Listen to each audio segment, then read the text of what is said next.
Hello, everybody. I know a halftime show and a preseason game, and what is there really to talk about, and not to get too excited about this or that or the other. It's a preseason game. What I want to know is why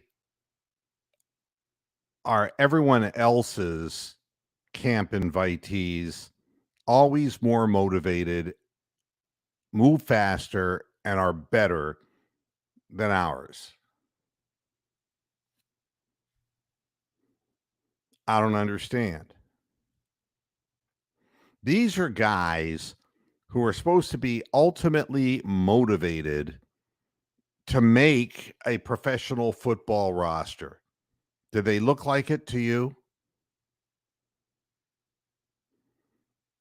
Cedric Tillman looks like he wants to make the team, right? John Kelly looks like he wants to make the team, right? But there are people on the field who aren't going to make the team, and I understand that. But I just can't for the life of me.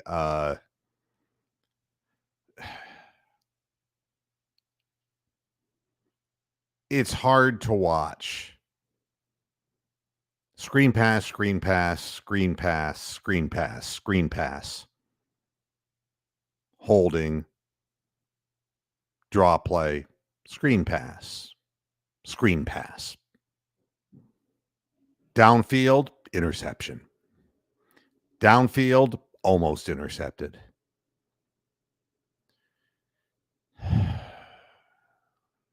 The only guy who was open was Cedric Tillman. I mean, he's the only guy. Field goal kicker, gonna blame the wind off the lake. There ain't no fucking lake in Canton. Sorry, grew up there.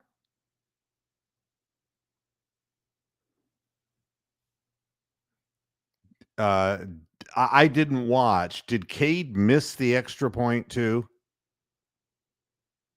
I mean, is that true? I really don't know. Hey, big lurker, how you doing? Good to see some of the regulars. Did he miss the extra point? That's a question that anybody can answer if they want in the chat room, because I walked away because I had to get on the air here. He kicked the ball. It started out right down the middle, and it just went off to the right. And I don't know what's wrong, but I know he can't stay in camp if this is what it is. Oh, he made it, Mark Ross said.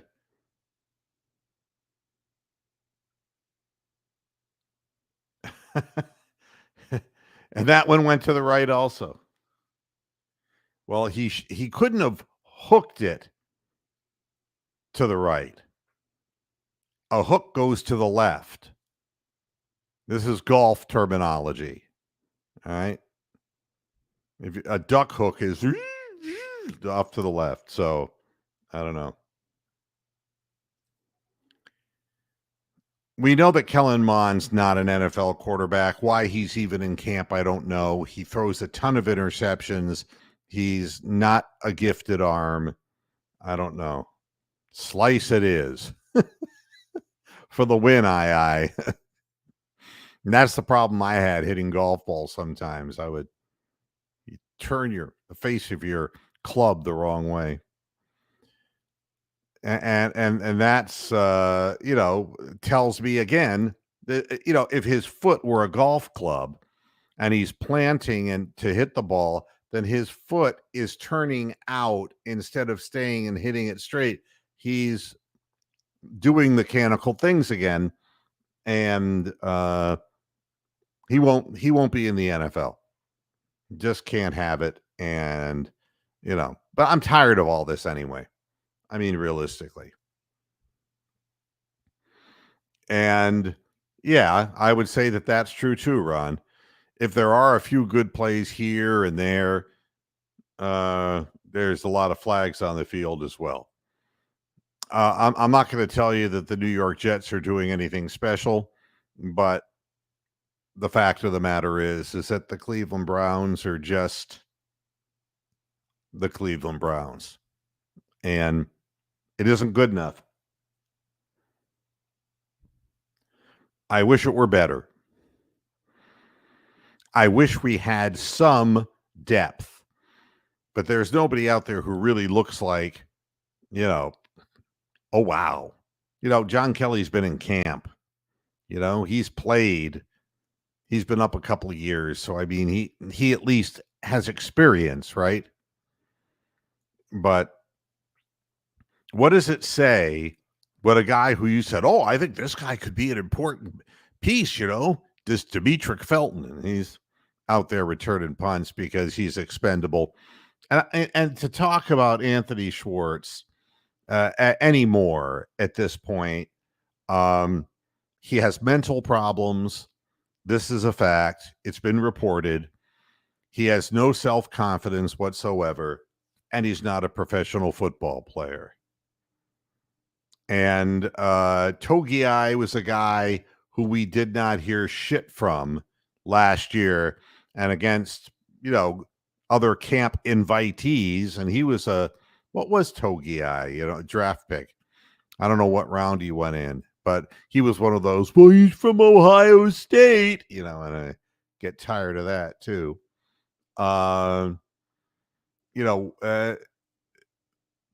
These are questions that have no answers, Keith. I wish to God they did have answers, but they don't. But it's getting so bad that he can't even really justify putting these people on the field to try to salvage his own pride,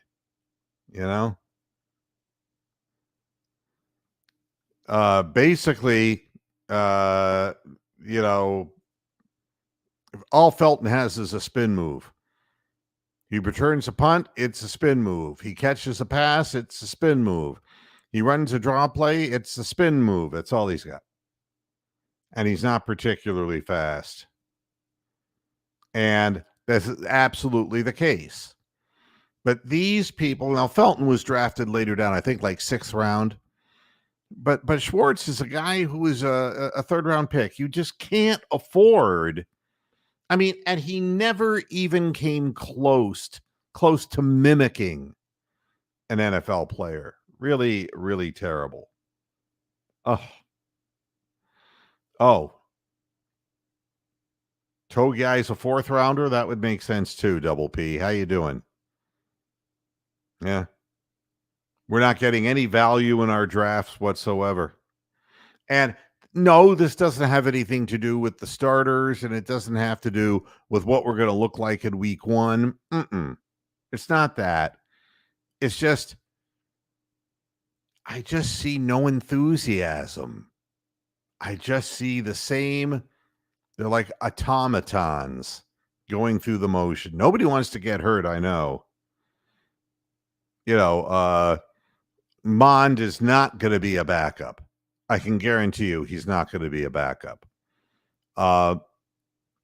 Somebody will release a quarterback, and that quarterback will end up being a backup who has no idea of what we're doing offensively. But we don't have a backup quarterback. Joshua Dobbs is not, and Kellen Mond isn't, and the rookie from UCLA, he's not. We'll see him in the second half. He's just not ready. No, and as no 5th round rookie really at quarterback would be seriously ready as well. Cade York, another 4th rounder. We know that. Yeah, Tillman was the only thing that really stood out to me because from a wide receiver perspective, he was the only one who was open on 2 plays. And he made a physical move there. He may have gotten away with a little something. I don't know. The history of Kellen Mond, if you look at his statistics, he throws an abnormally high percentage of interceptions for such limited time on the field. And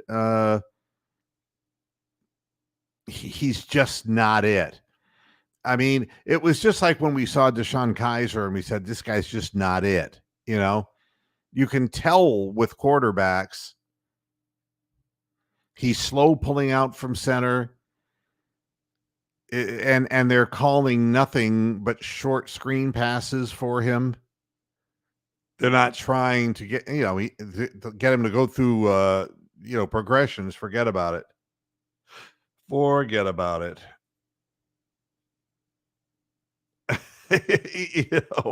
Yeah, the great minds think alike. What can I tell you? Uh, a weird throwing motion. I don't care. The ball is either accurate or it's not. When he threw that interception, his eyes followed one receiver down the field. How could he miss the linebacker who was just coming across the field? How in the hell is that possible? You have a field of vision. I don't understand it. But whatever the hell it is, it is. I suppose, normally I say, oh, let's look at the stats. I don't care about the stats. What I'm looking at is preparedness, readiness. I understand nobody wants to really go at it ultra hard, but the Browns are the worst team in their division. I'm sorry. And there better be a real wake-up call for people, whether they want to be ready to play or they're just willing to go down the shitter, because they're even projecting the Steelers at 8.5 wins, and I don't have the Browns winning any more than 7 games this year. So if you're basically in the bottom 2, and a lot of it's going to depend on Pickett and what he does with the Steelers, but that's not good enough. Yeah. And Hudson got beat on the sack, and that was lame. If you're getting beat by guys who don't even belong on a professional football field, he's done. And coming out of the University of Cincinnati, I don't think that we could have expected a whole hell of a lot more. You know, Hammer saying that people are heading home already. Well, you got to see the good part, the national anthem. Yeah. Look, I'm happy the guy made the hall. Don't get me wrong. But can't we find somebody who can sing the national anthem? That was painful. I'm a karaoke singer, and I see people in karaoke bars who could way out sing that guy. He was a great football player. Let's bring in a really great singer to sing the anthem. Okay? All right, I'm done. But I'm going to go back and watch a little bit of the second half and watch the rookie quarterback and see if there's anything else I see, and I'll be reporting back to you all later. Thanks a lot for tuning in. This is just a warm-up halftime show, and I appreciate you coming in and checking it out as we get ready for real football in a matter of weeks. Until next time, hasta la vista, pasture heads. No post-game show because I got to get my beauty sleep. Good night.